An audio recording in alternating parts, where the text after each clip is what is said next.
Yay! The background is back. I love this background. I really do. Right, welcome on board. If you've just joined me, welcome. It's coming up to 27 minutes after 3 o'clock. I'm Nana Akua. This is GB News on TV, online and on digital radio. Now, it's time for climate control. MPs have issued a stark warning that Britain will not be able to keep the lights on using just green energy. Well, who knew? Now, this comes as the UK is struggling to keep their target of using solely clean electricity by 2035. Cross-party politicians are calling on the government to outline a coherent plan on how they're going to tackle this or risk missing their targets. So should the UK heavily expand on the production of green energy sources, or is the goal of having a decarbonised power system by 2035 a pipe dream? Joining me to talk about this is Lois, Director of CAR26, and Jim Dale, Senior Meteorologist. Right, I'm going to start with you, Jim Dale. Pipe dream, it's not going to happen. What do you think? No, it's not a pipe dream at all. Let's just say a couple of things about meteorology, because I'm a meteorologist, and I'm sitting here in a place called Thailand, actually, at this moment in time. I'm doing some conferences on safety in a climate change world, but it's basically safety in terms of weather, extreme weather, that type of thing. So I'm helping people to understand and what they might do. There, now, Jim? look, by boat, Lois, I rode for the last 3 weeks. No, you know, you didn't, that's the way it goes. You took a plane. Jim, you took a plane, you pollute, you CO2 emitter. I offset. Look, nobody's saying don't fly. Nobody in my side of the world is saying do not fly. You may laugh. Look, at the end of the day, that's not the argument. Let's make this absolutely clear. Nobody's saying don't eat beef and don't do this. They're saying limit what you do and offset what you do, which is I offset my CO2. Hopefully the airline will do what they need to do and take that CO2 in a different direction.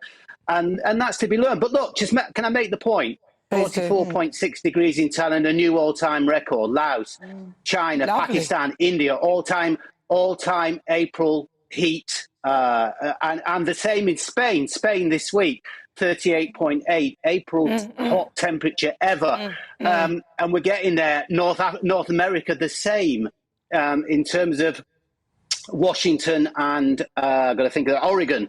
Those two places, hottest April temperatures ever. Can I hurry This is the reality of where we are at this moment in time. In a single week, all of those records broken. OK, well, can I just interject, because I want to get Lois in, but I also want to say that, obviously, if we've got such high temperatures, we won't be needing so much heating, which would probably be a good thing. Lois? Yeah, I mean, of course, it's never been warmer in the world at any time before now, has it, Jim? There were no hippopotami swimming in the Thames. We've never had ice ages. We've never had continents separating because it's been hot and cold. We've never had grapes growing in the north of England during the Roman warm period. But anyway, I digress. How wonderful that the government suddenly seems to be waking up to the fact that it's all completely and utterly ridiculous. I've got a statistic for you. For 1 day in the winter, the cost of the batteries for 2 terawatt hours, because we've got no storage, but for 1 day in the winter, it would cost £1 trillion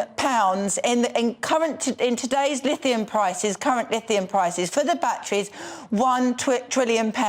Recently, a battery storage capacity thing was opened to great fanfare in this country, the biggest in Europe.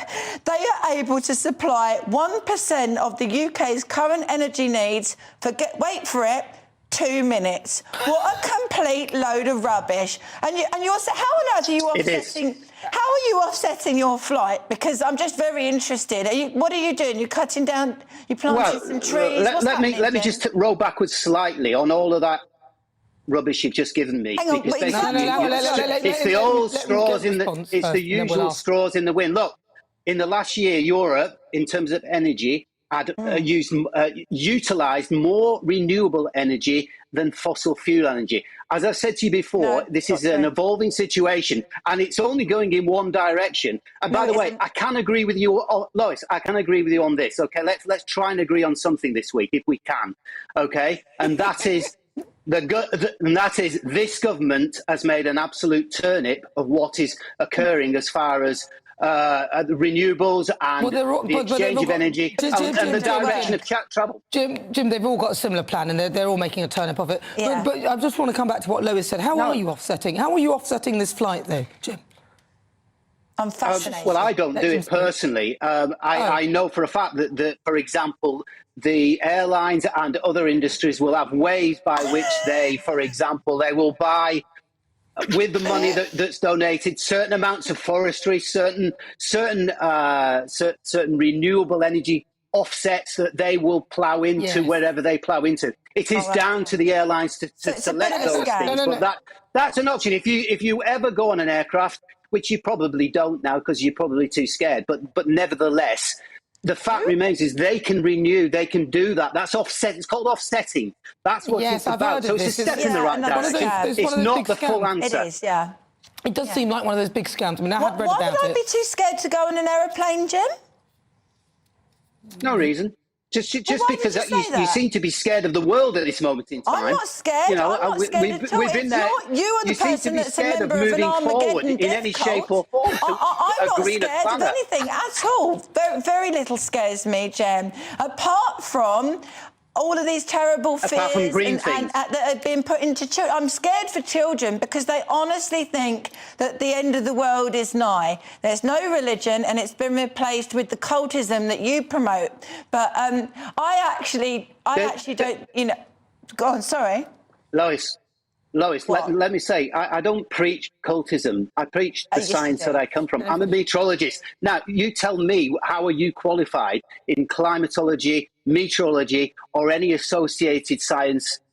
You tell me how you are. You're not a climatologist, you're not a physicist. Well, hold on, he's asked you a question. How are you qualified? I'm qualified in so much as Greta Thunberg, and also in so much as Sir David Attenborough, and also in so much as almost every single politician that spouts this complete and utter globalist agenda nonsense. I'm very lucky my organisation has a huge number of advisors, including physicists, geologists, and also engineers and members of the RSA. Most of them absolutely fake. But if you're on a level with David Attenborough, I'll eat my hat, to be honest with you. Well, Lois, look, one day we'll have a drink together, we can discuss this. But why do you keep asking me out for you on a level with David Attenborough? He's been polite. Are you sure? Well, listen, I think on that bombshell, on that lovely invite of a drink, which I suspect Lois will accept. Jim Dale, thank you very much. And Lois Perry, great to talk to you. That was climate control. Wow. You're with me. I'm Nan Rockwood. This is GB News on TV, online and on digital radio. Now, on the